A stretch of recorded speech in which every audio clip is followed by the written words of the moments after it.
ॐ अज्ञानतिमिरान्धस्य ज्ञानाञ्जनशलाकया चक्षुरुन्मिलितं येन तस्मै श्रीगुरवे नमः। श्रीचैतन्यमनोभीष्टं स्थापितं येन भूतले स्वयं रूप कदा मह्यं ददाति स्वपदान्तिकं। वन्देऽहं श्रीगुरुश्रीयुतपदकमलं श्रीगुरून् वैष्णवांश्च श्रीरूपं साग्रजातं सहगण रघुनाथान्वितं तं सजीवं साद्वैतं सावधूतं परिजनसहितं कृष्णचैतन्यदेवं श्रीराधा कृष्णपादान् सहगण ललिता श्रीविशाखान्तांश्च। हे कृष्ण करुणा सिन्धु दीनबन्धु जगत्पते गोपेश गोपिकान्त राधाकान्त नमोस्तुते। तप्त कांचन गौरांगी राधे वृंदावनेश्वरी वृषभानुसुते देवी प्रणमामि हरिप्रिये। वाञ्छाकल्पतरुभ्यश्च कृपा सिन्धुभ्यः च पतितानां पावनेभ्यो वैष्णवेभ्यो नमो नमः। जय श्री कृष्ण चैतन्य प्रभु नित्यानंद श्री अद्वैत गदाधर श्रीवासादि गौरभक्तवृंद। हरे कृष्णा कृष्ण कृष्ण हरे हरे हरे राम राम राम हरे हरे। नमो ओम विष्णुपादाय कृष्णपृष्ठाय भूतले श्रीमते भक्तिवेदांत स्वामिनिति नामिने। नमस्ते सरस्वती देवे गौरवाणी प्रचारिणे निर्विशेष शून्यवादी पाश्चात्य देशतारिणे। मूकं करोति वाचालं पंगुं लंघयति गिरिं यत्कृपातमं वन्दे श्रीगुरुदिनतारिणे श्रीचैतन्येश्वरं परमानन्दमाधवम्।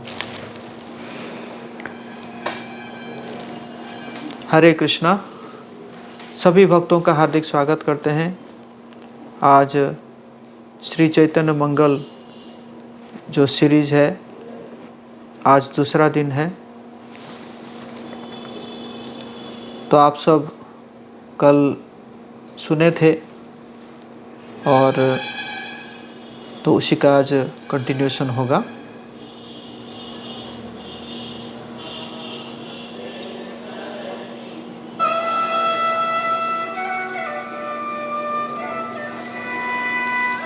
तो कल आप जैसे जानते हैं कि नारद मुनि द्वारका में पहुँचे हैं।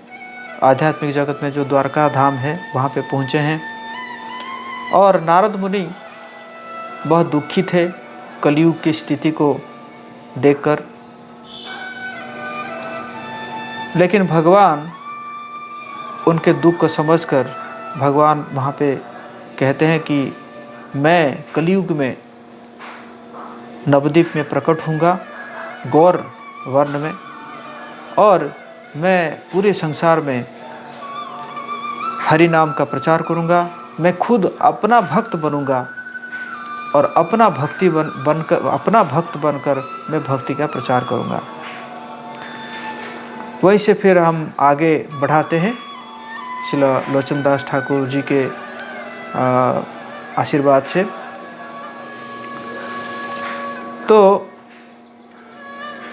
तो नारद मुनि जब वहाँ पे जब चैतन्य महाप्रभु को देखते हैं, भगवान कृष्ण जब प्रकट होते हैं गौरांग के रूप में प्रकट होते हैं और नारद मुनि उसका दर्शन करते हैं और उसके बाद फिर वो बीना बजाते हुए चलते हैं। और इसी प्रकार वो सोचते हैं कि ये जो बात है, इस बात को मैं सारा त्रिभुवन में सारे जगह में प्रचार कर ही दूंगा।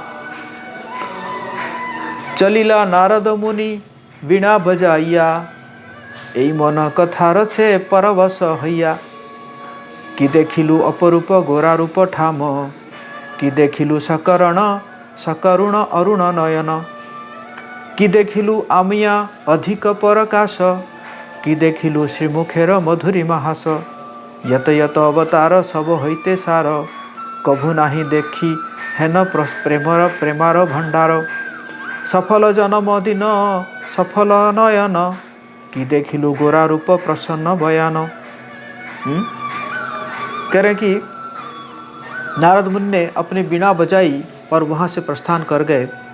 उनके विचार निम्नलिखित शब्दों के अमृत रस में सरोबार हो गए। नारद सोचने लगे, कितना विलक्षण गौर वर्ण रूप मैंने देखा। जिनके दयार्द्र लाल वर्ण के नेत्र उदित होने वाले सूर्य के समान थे। अमृत से भी कितना मधुर रूप मैंने देखा, क्या मधुर श्रीमुख की मुस्कान मैंने देखी। समस्त अवतारों में यह अवतार सर्वश्रेष्ठ और सारमय है। भगवत प्रेम की इतनी महिमा, महान महिमा मैंने कभी नहीं देखी। मेरा जीवन सफल हो गया, मेरे नेत्र सफल हो गए। अब मैंने भगवान गौर के आनंदमय, तेजस्वी व दयामय मुखारविंद के दर्शन किए। मैंने ऐसे कृपा के सागर कभी नहीं देखा। मेरा हृदय उन्हें कभी नहीं भूलेगा। मेरे नेत्र उनके दर्शन करने की लालसा रखते हैं। इसी प्रकार से निरंतर विचार करते हुए नारद मुनि अपनी यात्रा के मार्ग पर चल दिए। कहाँ पहुँचे? नैमिषारण्य में पहुँच गए। आप में से कोई नैमिषारण्य गए हैं? कोई है जो भाग्यशाली जो नैमिषारण्य गया है? नहीं? ओके, घुमाएंगे आपको। तो नैमिषारण्य में पहुंच गए और नैमिषारण्य में कौन थे? उद्धव थे वहां पे। तो उद्धव से जब पहुंचे उद्धव के पास, तो उद्धव जो है वो खड़े हो गए और खड़े होके नारद मुनि के चरणों में गिर पड़े। उन्होंने सोचा कि मैं भाग्यशाली हूं कि शुभ मुहूर्त में मैं नैमिषारण्य में आया हुआ हूं, जहां पे नारद मुनि ने को मुनि की दर्शन मिल रहा है ना। दर्शन है पवित्र करो, है ना, जो दर्शन पवित्र करो यही तुम्हारे को। तो नारद मुनि ने उद्धव को उठाया। उद्धव प्रणाम कर रहे थे और उठा के उनका क्या किए? आलिंगन किए, उन्हें चुमा तथा उनके शीश को सूंघा।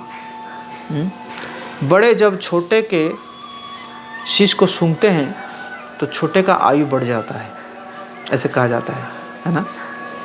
तो नारद मुनि ने जो है उद्धव के शीश को सूंघा। उद्धव ने उन्हें बैठने का स्थान दिया और निरंतर मुस्कुराते हुए जो भी उनके हृदय में था वो बोल दिया। उन्होंने कहा, यह दिन गौरवशाली है। अब इस संसार में मेरा जन्म सफल हो गया। अब मैं आपको अपने हृदय की दीर्घकालीन अभिलाषा के विषय में बतलाऊंगा। यहाँ नैमिषारण्य में प्राचीन दिनों में व्यासदेव ने वेदों का संकलन किया, फिर भी वे अपने हृदय के मोह को नष्ट नहीं कर सके। तब आपकी कृपा से उन्होंने आध्यात्मिक जीवन के गुप्त रहस्य के विषय में सुना और तब संसार का उद्धार करने हेतु श्रीमद् भागवतम का संकलन किया। नैमिषारण्य में महर्षि व्यासदेव जी ने सारे पुराण वेद सबको रचना की, फिर भी उनको एक संतुष्टि नहीं मिला। जब संतुष्टि नहीं मिला तो सोचने लगे, मैं इतना सारा शास्त्र लिखकर अगर मुझे खुद संतुष्टि नहीं मिल रहा है, तब लोग इसको पढ़ेंगे तो कैसे संतुष्ट होंगे। तो फिर उन्होंने जो है नारद मुनि को स्मरण किए और नारद मुनि आए और नारद मुनि आकर क्या किए कि उनको कहे कि आपने जो है लिखा तो बहुत कुछ, लेकिन उसमें भक्ति प्रमुख नहीं है, उसमें भगवान जी का जो महात्म्य है वो प्रमुख नहीं है। इसलिए लोग क्या हो जाएंगे? लोग भटक जाएंगे, लोग कंफ्यूज हो जाएंगे। फिर श्रीमद् भागवतम का रचना किए कौन? व्यासदेव जी। तो वही उसी बात को उद्धव जी जो है नारद मुनि को क्या कर रहे हैं? जो है नारद मुनि को याद दिला रहे हैं, है ना। होपफुली आवाज अभी ठीक आ रहा होगा।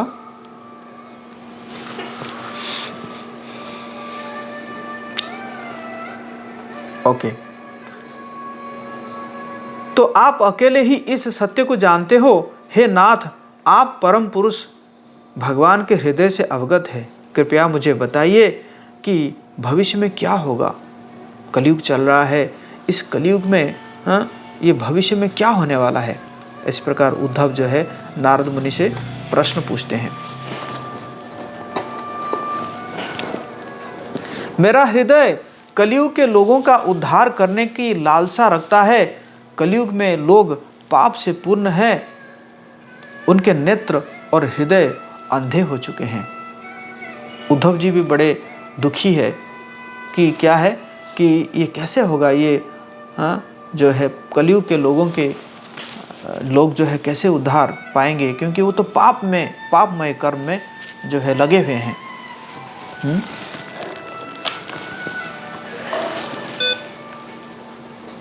सतयुग, त्रेता युग, द्वापर युग में लोग धर्म को जानते थे, किंतु इस भयावह कलयुग में कोई भी धर्म से अवगत नहीं है।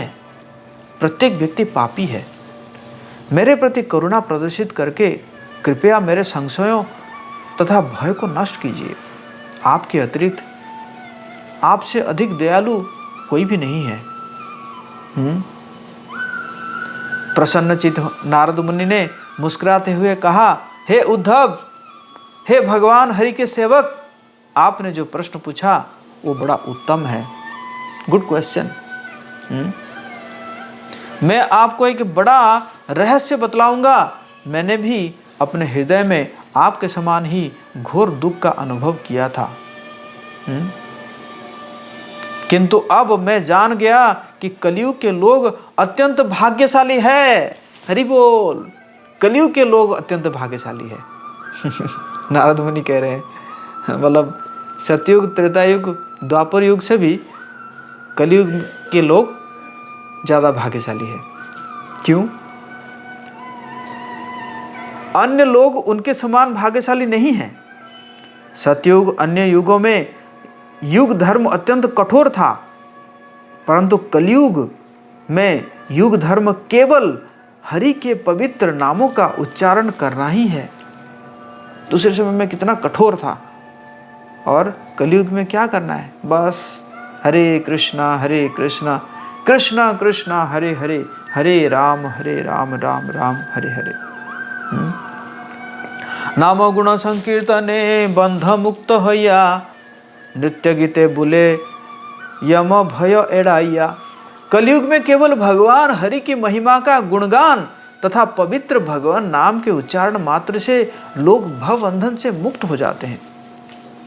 केवल गाने तथा नृत्य करने मात्र से उन्हें यमराज के का कोई भय नहीं रह जाता। अरे दूसरे युग में तो बड़ा कठिन था। ध्यान में बैठते थे, यज्ञ करते थे, विग्रहों की पूजा करते थे, और कलयुग में क्या करना है? बस नाचना होगा। गाओ और नाचो। है कि नहीं? ये कोई बहुत बहुत कठिन काम थोड़ी है। अभी रथ यात्रा आ रही है कि नहीं? रथ यात्रा आ रही है, बस रथ यात्रा के सामने गौरांग चैतन्य महाप्रभु के सामने, नित्यानंद प्रभु के सामने नाचिए, गाइए, है कि नहीं? अगर नृत्य करने मात्र से उन्हें यमराज का कोई भय नहीं रहता। अगर बस इतना कर लिए तो और कोई भय नहीं है, यमराज जी का कोई भय नहीं है, निर्भय हो जाता है जीव, इसलिए भाग्यशाली है। कृपया अन्य आश्चर्यजनक घटना ध्यानपूर्वक सुनो तो। जो कुछ मैंने अपनी आंखों से द्वारका में देखा उसे सुनो। यही कथा भगवान कृष्ण ने रुक्मिणी देवी को बताई कि मैंने अपने प्रति प्रेमा भक्ति की भावना को लोगों में असीमित व स्वतंत्र रूप से वितरित करने का अपने हृदय में निर्णय लिया है। तो भगवान जो है वो ठान लिए हैं कि मैं अपने प्रति जो प्रेमा भक्ति है उसको मैं फ्रीली डिस्ट्रीब्यूट करूंगा सबको।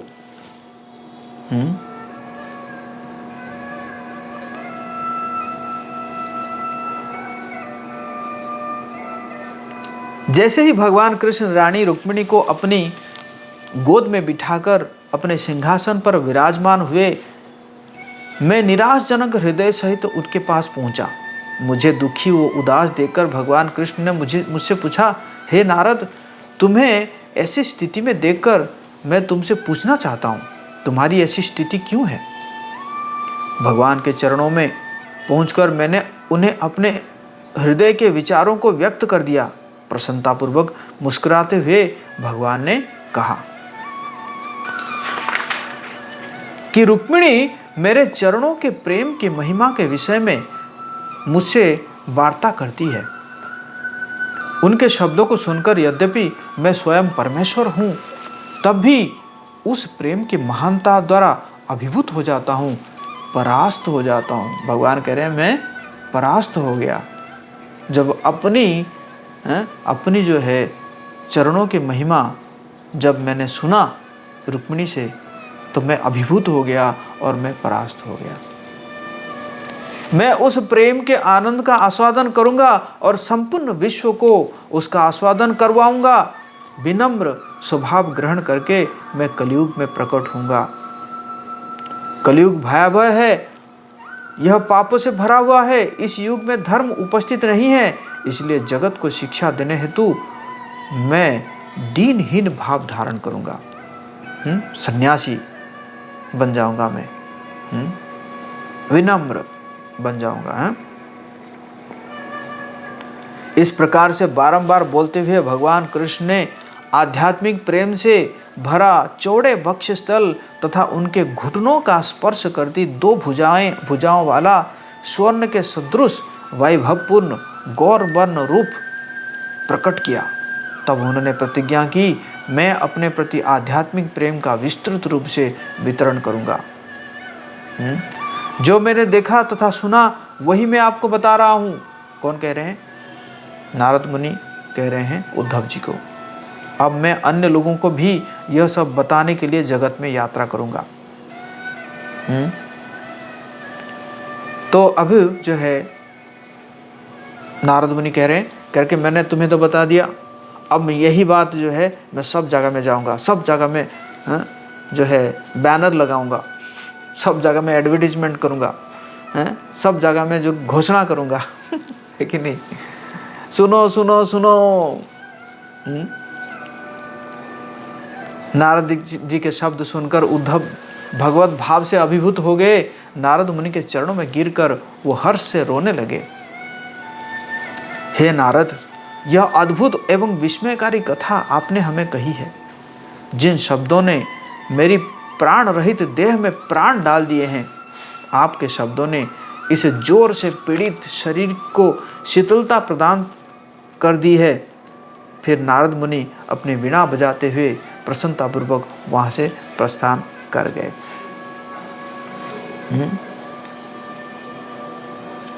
नारद ने वीणा बजाते हुए अपनी यात्रा जारी रखी। भगवान की महिमा का अपने द्वारा किए गए वर्णन को सुनकर उनका हृदय आनंद से अभिभूत हो जाता और वे बार बार गिर जाते। तो नारद मुनि जो है, जब उनका स्मरण होता गौरांग महाप्रभु के रूप का, तो वो कई बार चलते चलते भी गिर जाते थे। कभी कभी जोर से पुकारते थे, कभी कभी जो है भुजाओं को थपथपाते थे, दूसरे क्षण में कहते थे गौर गौर गौर। तो इसी प्रकार करते करते को सोचे, यह सोचते हुए कि शीघ्र ही मैं शिवजी के दर्शन करूंगा। वे आनंदित हो गए। उन्होंने सोचा भगवान कृष्ण द्वारा वर्णित योजना के विषय में मैं उन्हें सब बता दूंगा। अब जो है शिवजी को बता देना चाहिए।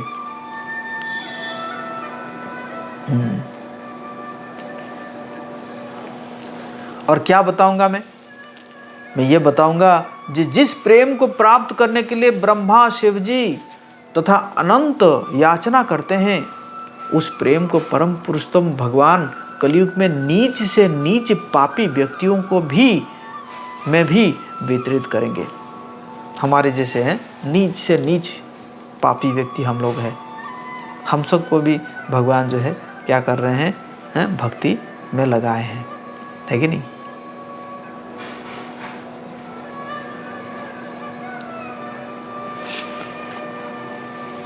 तो देवी कात्यायनी की कृपा से मैं शिव जी के चरणों की धूल प्राप्त कर सकूंगा और उनके चरणों की कृपा से मैं भगवान हरि के पवित्र नाम उच्चारण करूंगा। इसी प्रकार से निरंतर विचार करते हुए नारद मुनि शिव जी के धाम के द्वार तक पहुंच गए। उन्हें देखते ही समय का मूर्तिमान रूप के सदृश नंदी बैल आदर सहित खड़े हो गए। नंदी बैल जो है बाहर है ना देख लिए और देख के जो है खड़े हो गए। हम लोग रामेश्वरम गए थे तो रामेश्वरम के पास सामने एक बना हुआ है नंदी बैल जो बना हुआ बहुत विराट बना हुआ है ना। तो नंदी बैल जो है खड़े हो गए। नारद मुनि को सादर प्रणाम करने के पश्चात नंदी बैल जो है महल के भीतरी कक्षा में चले गए और जहाँ शिवजी और पार्वती निवास करते थे। उसने अपने स्वामी को सूचित किया कि नारद जी आए हैं और दरवाजे पर प्रतीक्षा कर रहे हैं। प्रसन्नचित हृदय सहित पार्वती तथा शिवजी नारद को स्वागत करने के लिए गए। तो तुरंत जब वो सुने कि नारद जी बाहर खड़े हैं तो दोनों शिवजी और पार्वती जी दोनों आगे स्वागत करने के लिए। नारद मुनि अत्यंत बुद्धिमान भक्त है। शिवजी को देखकर नारद मुस्कुराए और बोले, हे मेरे स्वामी। नारद मुनि ऐसे कह के शिवजी के चरणों में गिर गए। शिवजी एक वैष्णव को महिमा के विषय में भली भांति जानते थे, क्योंकि शिवजी ही परम वैष्णव है। वैष्णवा नाम जथा शंभु, परम वैष्णव है शिवजी, तो वो जानते हैं। भगवत प्रेम से पूर्ण नारद शिवजी के प्रति अत्यंत श्रद्धायुक्त तथा आदरपूर्ण थे। शिवजी ने नारद का गाढ़ आलिंगन किया और उन्हें अपने समीप बिठाया। तब नारद प्रसन्नतापूर्वक पार्वती के चरणों में गिर गए और उनसे वार्तालाप करने लगे। पहले शिवजी को प्रणाम किए और फिर पार्वती जी को भी प्रणाम किए, है ना। दोनों वैष्णव जब मिलते हैं, वैष्णव या वैष्णवी मिलते हैं तो ऐसे करना चाहिए ना, प्रणाम करके फिर आलिंगन करना चाहिए, गाढ़ आलिंगन करना चाहिए है। माता के समान स्नेही कात्यायनी देवी ने नारद से पूछा, हे महामुनि नारद, कृपया अपने मांगलिक और वो गौरवपूर्ण जीवन के विषय में हमें बतलाइए। आप 14 लोगों के बारे में सब कुछ जानते हैं। आपका यहाँ आना बहुत शुभ है। आप कहाँ से आए हैं? नारद मुनि ने कहा, आप इस अद्भुत कथा को सुनिए। आप दोनों इस जगत के माता पिता है और सदैव जीवों के उद्धार की इच्छा करते हैं।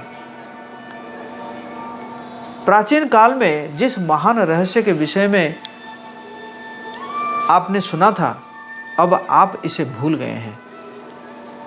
आपके चरणों को पकड़कर मैं आपको सब उसकी याद दिलाऊंगा।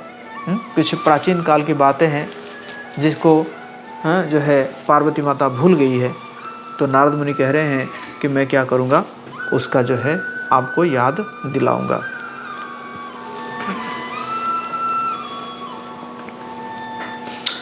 मैं आपको यह कथा प्रारंभ से अंत तक सुनाऊंगा। उसे सुनकर आप मुझ पर दया करें। तो आप सब सुनने के लिए तैयार है? आप सब सुनने के लिए तैयार है क्या? या यहीं पे विराम दे दे?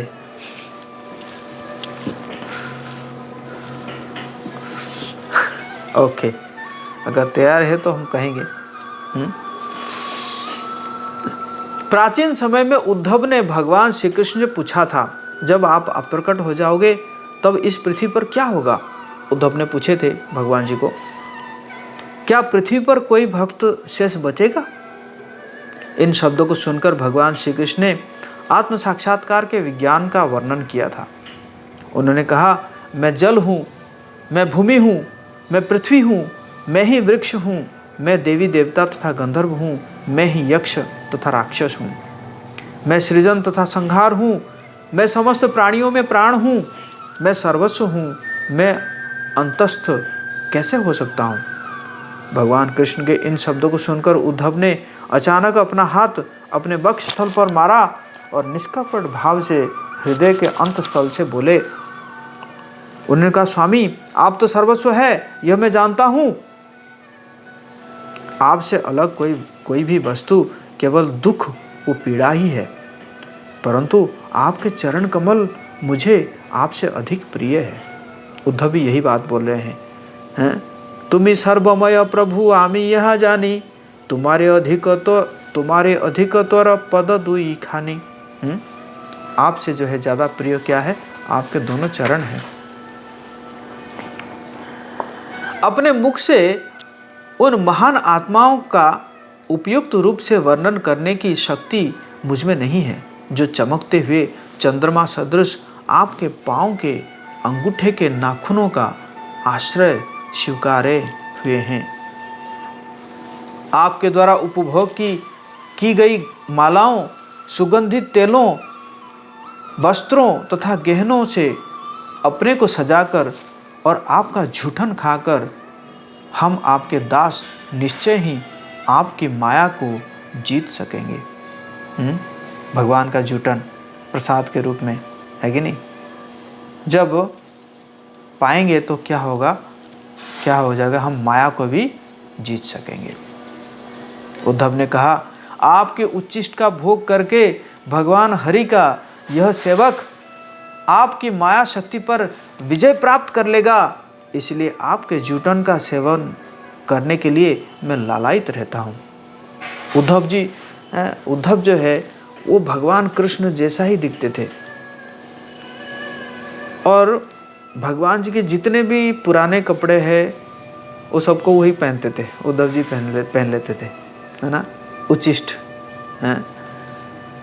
भगवान जी जब सोते थे तो वो क्या करते थे कि जो भगवान जी का चरणों को अपने छाती पर रख के वो सो जाते थे।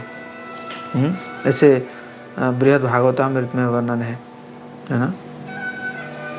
मतलब देखा जाए तो कहा जाता है कि भगवान जी के जो रानियां हैं वो रानियों से ज़्यादा समय जो है उद्धव रहते थे उनके पास।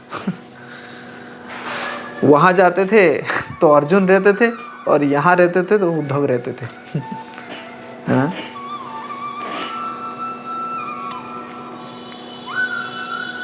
भगवान कृष्ण ने उद्धव द्वारा बोले गए शब्दों को सुना, तब मेरे हृदय में एक प्रकार की व्यथा महसूस होने लगी।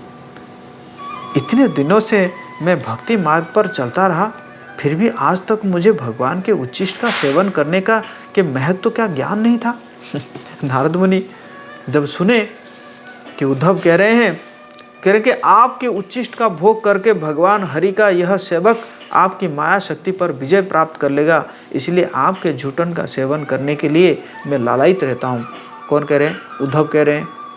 और जब इसको नारद मुनि सुने, कह रहे अरे तो गजब बात हो गई, इतने दिनों से मैं भक्ति कर रहा हूँ लेकिन भगवान जी का झूठन मुझे कभी मिला ही नहीं।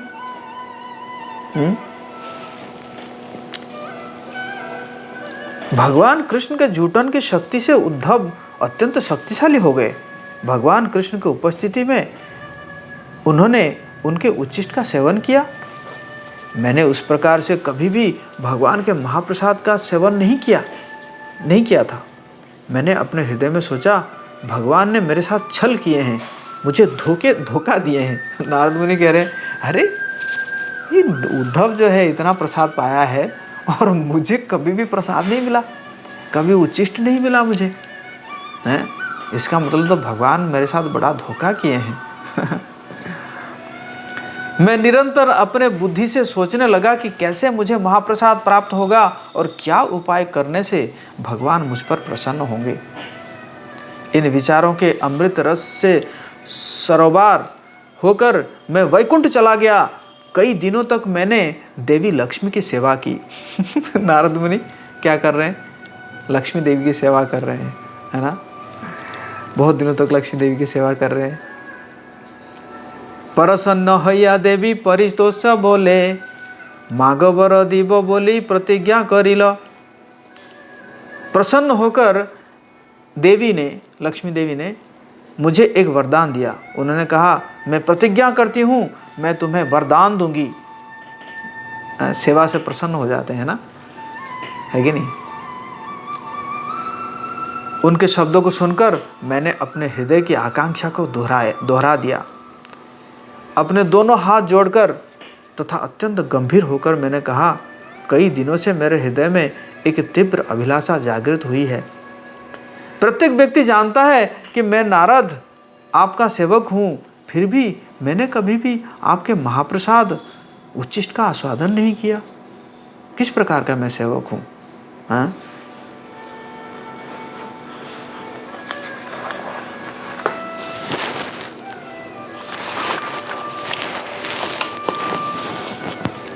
मेरी इच्छा है कि आप कृपया अपने शुभ दृष्टि मुझ पर डालें और कृपया एक मुट्ठी महाप्रसाद मुझे दे दीजिए। मैं यही वरदान चाहता हूँ। इन शब्दों को सुनकर देवी लक्ष्मी अत्यंत आश्चर्यचकित हुई। उन्होंने संकोचपूर्वक विनय युक्त शब्द कहे, भगवान ने अपना उच्छिष्ट किसी को भी न देने का मुझे आदेश दिया है। बोले क्या? बोले भगवान ने तो वो आदेश दिया है कि मेरा उच्छिष्ट और कोई नहीं खाए। फिर भी मैं उनके आदेश को लांघकर आपको उनके उच्छिष्ट का कुछ अंश दूंगी, क्योंकि मैंने आपको वचन दे दी हूँ, है ना। कृपया प्रतीक्षा करें, थोड़ा वेट करो। कुछ समय पश्चात मैं महाप्रसाद एकत्रित करूंगी और तब आपको दे दूंगी। मेरी स्थिति को समझते हुए देवी ने मुझसे मधुर शब्दों का आदान प्रदान किया। एक दिन जब वे दोनों अमृतमय लीलाओं का आनंद उठा रहे थे, तब भगवान ने देवी का हाथ पकड़ा और उन्हें अपने समीप बिठा लिया। देवी का हृदय भय से कांप रहा था। उन्होंने बिना अनुमति के मुस्कुराते हुए आत्मीय वो मधुर ढंग से कहा। अब देखिए कितना, मतलब लक्ष्मी जी हैं, वो भी जो भगवान जी का आदेश है और यहाँ पे भी वचन दे दी है लक्ष्मी जी कि मैं तो तुम्हें महाप्रसाद दूंगी, और यहाँ पे क्या है कि भगवान जी का आदेश है कि तुम नहीं दे सकते। तो देखिए मतलब पति पत्नी जो है वो कैसे, पत्नी कितनी विनम्र है और मतलब उनको कैसे अभी मनाएगी। अगर होता तो ऐसा क्या लक्ष्मी जी तुरंत दे सकती थी, महाप्रसाद दे सकती थी, या ऐसे भी कह सकती थी, देखिए भगवान वो नारद मुनि चाहता है तो मैं उसको दे ही देती हूँ, ठीक है ना। बट देखिए कैसे ये जो इस सिचुएशन को समझना चाहिए। कितना विनम्र होके लक्ष्मी जी जो है कैसे अप्रोच कर रही है। करिए कि मैं आपके समक्ष नमन करते हुए निवेदन करती हूँ, लेकिन मेरा हृदय भयभीत है, मैं भय से कांप रही हूँ। हे स्वामी, कृपया मेरा भय दूर कीजिए, कृपया अपनी इस सेविका की रक्षा कीजिए। हे गुणनिधि, आपके पदार बिंदों को पकड़कर कहती हूँ, कृपया इन शब्दों को सुनिए। डर डर के लक्ष्मी जी कह रही है। अत्यंत कातरता से लक्ष्मी देवी ने भगवान से कहा। यह सुनकर भगवान आश्चर्य से मुस्कुराए और अपने सुदर्शन चक्र पर नजर डाली। तो भगवान ने सोचे कि सुदर्शन चक्र को तो पता होगा, तो थोड़ा सा नजर डाले। तुझे कुछ पता है क्या सुदर्शन? तो सुदर्शन चक्र कांपते हुए अपने अवरुद्ध आवाज में बोले, हे मेरे प्रभु, देवी लक्ष्मी भयभीत है, मुझे नहीं पता क्यों। लक्ष्मी जी ने कहा, यह सुदर्शन की गलती नहीं है, इसमें सुदर्शन का कोई दोष नहीं है, ये तो नारद के शब्द है जिसके कारण मैं भय से क्षीण हो रही हूँ। यद्यपि ये बात कोई नहीं जानता कि नारद ने 12 वर्षों तक अज्ञात रूप से मेरी सेवा की है। उनसे प्रसन्न होकर मैंने उन्हें यह वचन दिया है। अब देखिए, नारद मुनि एक मुट्ठी प्रसाद पाने के लिए, एक मुट्ठी महाप्रसाद पाने के लिए लक्ष्मी जी की 12 साल तक जो है सेवा की है। अज्ञात सेवा 12 साल। अब भी कंफर्म नहीं है कि मिलेगा कि नहीं मिलेगा, है कि नहीं। और हम लोगों को महाप्रसाद मिलता तो हम लोग कि नहीं उसका उसमें देखते कि मुझे कम मिल गया, मुझे ज़्यादा मिल गया, या मुझे वो नहीं मिला। प्रभु जी ये थोड़ा पनीर का सब्जी आप कम दिए मुझे, पनीर का सब्जी प्रभु जी, या माता जी, है ना। तो ये देखिए हैं, इसीलिए क्या है कि प्रसाद, है ना, प्रसाद को समझने के लिए बहुत पुण्यवान होना चाहिए। इसलिए युधिष्ठिर महाराज क्या कह रहे हैं, महाप्रसादे गोविंदे नमो ब्राह्मणी वैष्णवे स्वल्प पुण्यम बतांग राजन। स्वल्प पुण्य, अगर अल्प पुण्य है, विश्वास नहीं बजाए थे, वो समझ नहीं पाएगा महाप्रसाद। आप देखिए इसमें 12 साल नारद मुनि ने लक्ष्मी जी की सेवा की, किस लिए, बस एक मुट्ठा प्रसाद चाहिए।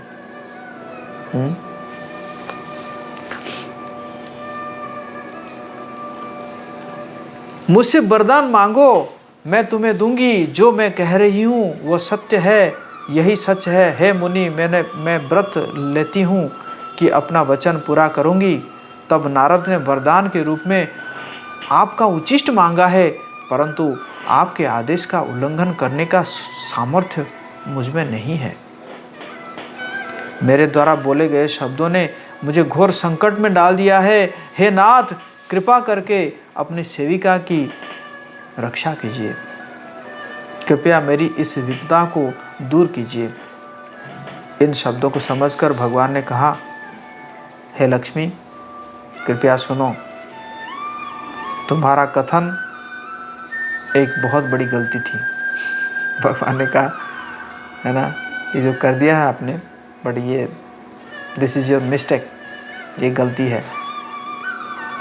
ओके, बिना मेरी जानकारी के तुम गुप्त रूप से उन्हें उच्चिष्ट दे सकती हो, मुझे बिना बताए है ना, मुझे बिना बताए, मतलब बिना परमिशन लेके दे सकते हो। अगर परमिशन मांगोगे ना तो मैं मना कर दूंगा है कि नहीं, तो बिना परमिशन लेकर तुम दे सकती हो। भगवान का ये आदेश सुनकर लक्ष्मी जी हर्षित हो गई। कुछ दिनों के पश्चात जगन्माता लक्ष्मी देवी ने मुझे बुलाया तथा महाप्रसाद दिया। इस प्रकार देवी लक्ष्मी की अनुकंपा से मेरी इच्छा परिपूर्ण हुई। तब मैंने भगवान के आश्चर्यजनक महाप्रसाद का आस्वादन किया। वो प्रसाद करोड़ों चंद्रमा, करोड़ों सूर्य तथा करोड़ों कामदेव से भी अधिक भव्य, कांतिपूर्ण, वो तेजस्वी था। उस महाप्रसाद का स्पर्श करके, मैं अभी खाया नहीं हूँ, स्पर्श करके मैं सैकड़ों गुना अधिक तेजस्वी हो और कांतिमय हो गया। अपनी वीणा बजाते हुए मैं प्रसन्नतापूर्वक कैलाश पर्वत पर आ गया।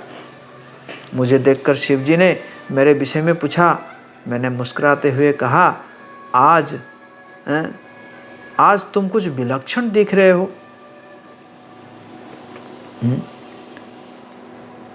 मेरा आश्चर्यजनक कांति देखकर शिवजी हैरान थे। उन्होंने पूछा, तुम्हें ऐसा आध्यात्मिक शक्ति से युक्त रूप कैसे प्राप्त हुआ? समझ गए शिवजी, कुछ तो हुआ है। तब मैंने उन्हें प्रारंभ से अंत तक संपूर्ण कथा सुनाई। उसे सुनकर शिवजी ने मुझे डांट लगाई शिवजी लगाए डांट नारद मुनि को उन्होंने कहा, हे मुनि, तुम्हें वो दुर्लभ महाप्रसाद मिला और तुमने वो सारा अकेले खा ली हैं? मेरे लिए थोड़ा सा भी नहीं लाए, है ना। हमारे भक्त लोग भी ऐसे ही होते हैं कई बार, मतलब बहुत ट्रांसडेंटल होते हैं। मैं एक बार क्या किया, एक बहुत बड़ा खिरचोर गोपीनाथ का भोग प्रसाद जो है लेकर एक बेस में दिया। मैं इसलिए दिया था कि बेस में सारे भक्त पाएंगे, और वो जिसको दिया था मैंने वो पूरा खा लिया और पूरा खा के मैंने कहा, प्रभु आप, मैं समझ में, प्रभु आप पूरा कैसे खा लिए? तो बोले, वो तो मेरे भाग्य में था ना बोले, वो मेरे भाग्य में था मैं खा लिया। मैंने कहा, अरे गजब है ना। तो इसी प्रकार शिव जी पूछ रहे हैं, तुम्हें वो दुर्लभ महाप्रसाद मिला और तुमने वो सारा अकेले खा लिया, हाँ? मेरे लिए थोड़ा सा भी नहीं लाए। अत्यधिक प्रेम सहित तुम मेरे दर्शन करने के लिए पुनः यहाँ आ गए। तुम उस दुर्लभ धन को यहाँ क्यों नहीं लाए? हाँ, मुंह उठा के आ गए, मतलब कहने का मतलब है मुंह उठा के आ गए दर्शन करने के लिए, प्रसाद नहीं लाए। शिव जी कह रहे हैं। हाँ? शिव जी के वचन सुनकर मैं लज्जित हुआ और मैंने अपना सिर झुका लिया। मैंने देखा कि महाप्रसाद का कुछ अंश अभी भी मेरी अंगुली के नाखून में चिपका हुआ है। मैंने अपनी वो अंगुली शिव जी के समक्ष कर दी। मैंने महाप्रसाद का वो छोटा सा सूखा टुकड़ा प्रसन्नतापूर्वक उन्हें अर्पण कर दिया। कितना दिया? एकदम छोटा सा टुकड़ा, मतलब कहाँ पे लगा होगा? ये नाखून कहीं उंगली में लगा होगा थोड़ा सा। हाँ,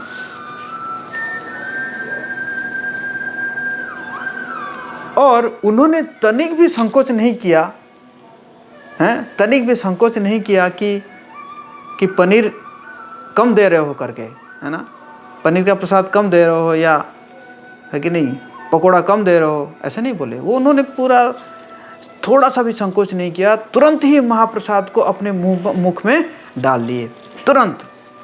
इसलिए प्रसाद को ना इंतजार नहीं कराना चाहिए, प्रसाद को तुरंत ले लेना चाहिए, है कि नहीं? हाँ।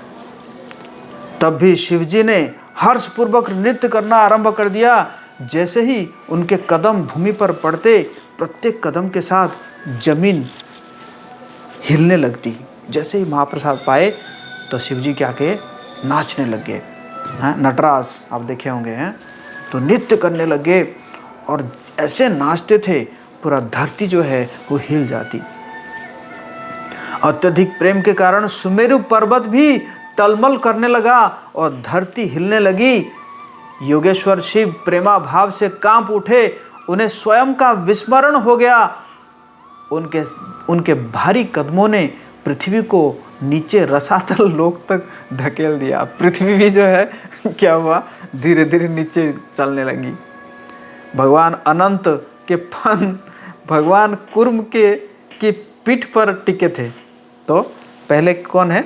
कुर्म है ना, कछुआ भगवान, और उनके ऊपर कौन है? जो ये अनंत है। और उनके ऊपर ब्रह्मांड है। तो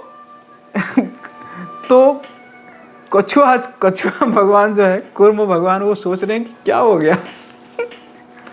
अपने कवच में से अपनी गर्दन बाहर निकालकर कुर्म भगवान ने भगवान अनंत की ओर घूरते हुए देखा। क्या हो गया, आज वेट इतना क्यों ज्यादा क्यों है? हाथियों ने निर्दिष्ट दिशाओं में अपनी गर्दन मोड़ी और ब्रह्मांड रूपी बड़े कड़ाहे में दरार पड़ना प्रारंभ हो गया।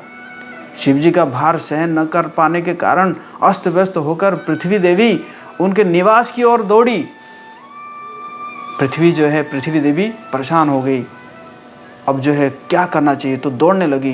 कहाँ पे? कैलाश में दौड़ने लगी। अपने दोनों हाथ जोड़कर पृथ्वी देवी कात्यायनी पार्वती माता के पास पहुंची और कहने लगी, नृत्य करते हुए शिवजी के भार के कारण मैं अपने प्राण खो दूंगी। यदि आप इस संसार की रक्षा करनी चाहती है तो कृपया उन्हें रोकिए। मैं देख रही हूँ कि संपूर्ण विश्व अव्यवस्थित होने वाला है, सब कुछ अस्त व्यस्त हो जाएगा।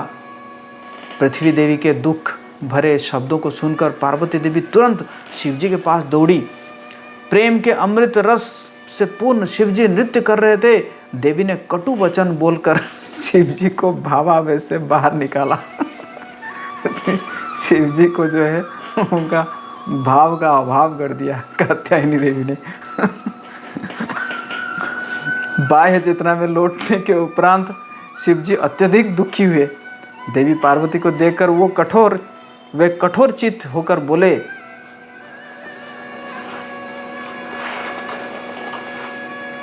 हरि बोल।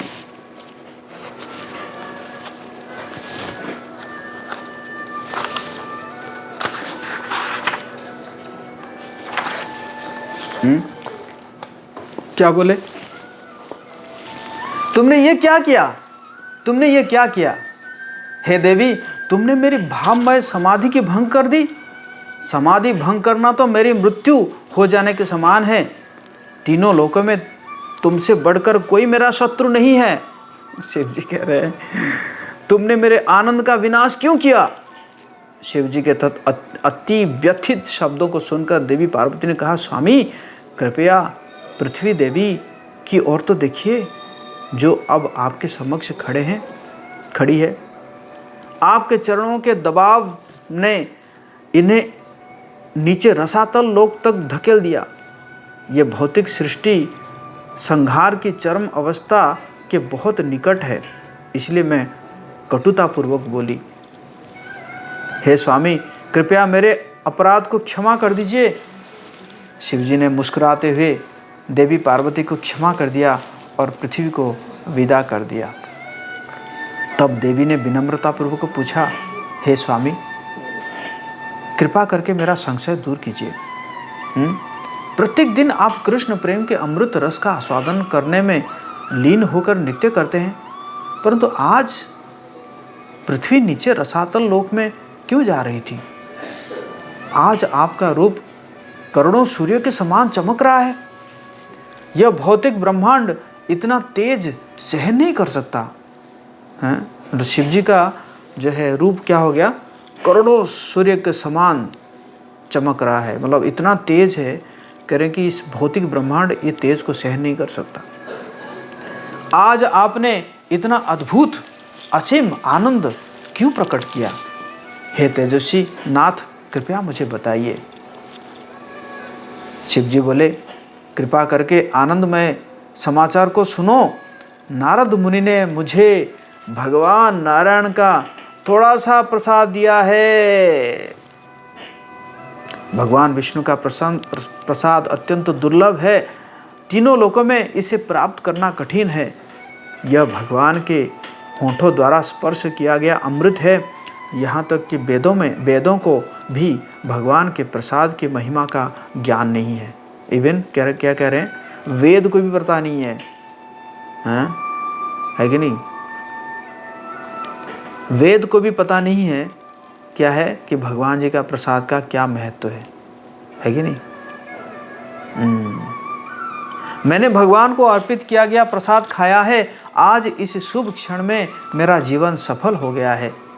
नारद जी की कृपा से मैंने भगवान के महाप्रसाद का स्पर्श किया। इस प्रकार से शिव जी ऐसे शुभ यशप्रद अमृत वचन बोले। सुनी ठाकुरेर वाणी कहे महामाया, एतो दिन जानिल तुम्हारो यत दया।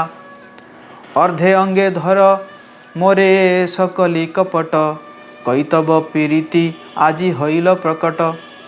ए दिन एहेन दुर्लभ महाप्रसाद पाइया, एकला खाइला देव आमारे ना दिया। अब पार्वती माता कहने लगी, कहे कि शिव जी के इन कथनों को सुनकर महामाया पार्वती देवी बोली, अब तक मैं यही सोच रही थी कि आप दयालु और उदार है। मैं तो यही है ना, यही सोच रही थी मैं आज तक। आपकी यह सोच कि मैं आपकी अर्धांगिनी हूँ केवल आपकी चाल थी। मेरे प्रति आपका प्रेम केवल दिखावा है, यह आज प्रकट हो गया है। इतना दुर्लभ महाप्रसाद पाकर आपने सारा स्वयं ही खा लिया। अरे कितना मिला था, थोड़ा सा तो मिला था, इतना सा मिला था, उसको आधा कैसे करते आपने मुझे थोड़ा सा भी नहीं दिया। हाँ, लज्जित होकर शिव जी ने कहा, हे पार्वती, तुम ऐसे महान धन को प्राप्त करने के योग्य नहीं हो। बोल दिए शिव जी, मुंह से निकल गया। इन शब्दों को सुनकर वे क्रोधित हो गई और बोली, मैं वैष्णवी नाम से पुकारी जाती हूँ, मैं भी भगवान विष्णु की सेवा भक्ति भाव से करती हूँ। साधु पुरुषों की सभा में खड़े होकर मैं व्रत लेती हूँ कि यदि भगवान विष्णु के हृदय में मेरे प्रति दया है तो मैं तीनों लोकों में प्रत्येक व्यक्ति को उनका महाप्रसाद दूंगी। मैं प्रतिज्ञा करती हूँ कि कुत्ते तथा भेड़िए भी उस महाप्रसाद को प्राप्त कर लेंगे। पार्वती माता की जय। और उन्हीं पार्वती माता के कृपा से ही हम सब जैसे कुत्ता भेड़िया भी आज प्रसाद का मतलब भाग्यशाली हो रहे हैं प्रसाद पाने के लिए। नहीं तो हमारी क्या भाग्य थी, है कि नहीं।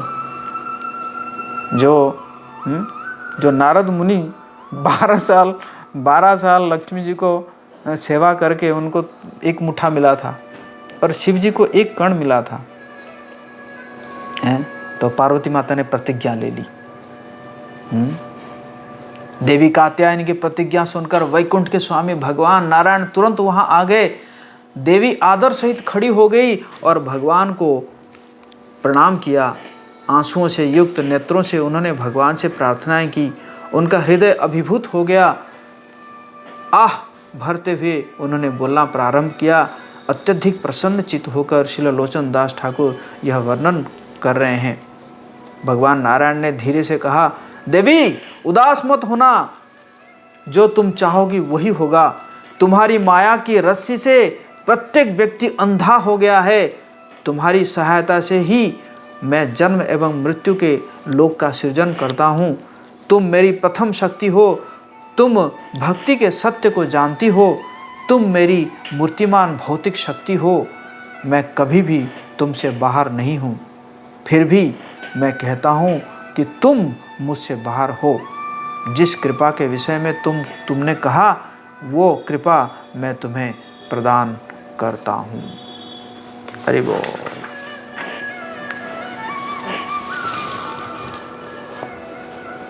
संपूर्ण विश्व शिव और गौरी को मेरे समान मानते हुए उनकी आराधना करता है। शिव एवं गौरी मेरे स्वयं के रूप में है। जब तुम प्रसन्नचित्त होते हो तो इस भ्रम को दूर कर देते हो कि तुम मुझसे स्वतंत्र हो। मैं तुम्हारे समक्ष ये प्रतिज्ञा करता हूँ कि अपना महाप्रसाद बिना भेदभाव के सभी में वितरित करूँगा। उस महाप्रसाद की मधुर सुगंध द्वारा सभी जीव भौतिक जंजीरों से मुक्त हो जाएंगे और अपनी भौतिक इच्छाओं का त्याग कर देंगे। भगवान नारायण के वचनों को सुनकर देवी कात्यायनी बोली, यदि वास्तव में आपके हृदय में मेरे लिए तनिक भी दया है तो आपको अपने प्रसाद का उच्छिष्ट अवश्य देना चाहिए। तब संसार का प्रत्येक जीव उस प्रसाद को खाएगा। तीनों लोकों में प्रत्येक व्यक्ति उस प्रसाद को सरलता से प्राप्त कर सकेगा। समस्त सद्गुण रूपी रत्नों से सुशोभित भगवान नारायण ने कहा, मैं अपना वचन पूरा करूंगा। मैं तुम्हें एक प्राचीन रहस्य बतलाऊंगा, ऐसा रहस्य जो बारंबार जन्म मृत्यु की ज्वाला के संपूर्ण भय को नष्ट कर देगा। और इसी प्रकार आज के सत्र को हम यहीं पे विराम देते हैं। फिर हम मिलेंगे कल। हरे कृष्णा कृष्णा कृष्णा हरे हरे, हरे राम राम राम हरे हरे। श्रील लोचनदास ठाकुर की जय। श्री चैतन्य मंगल की जय। जगत गुरु शिल प्रभुपाद की जय।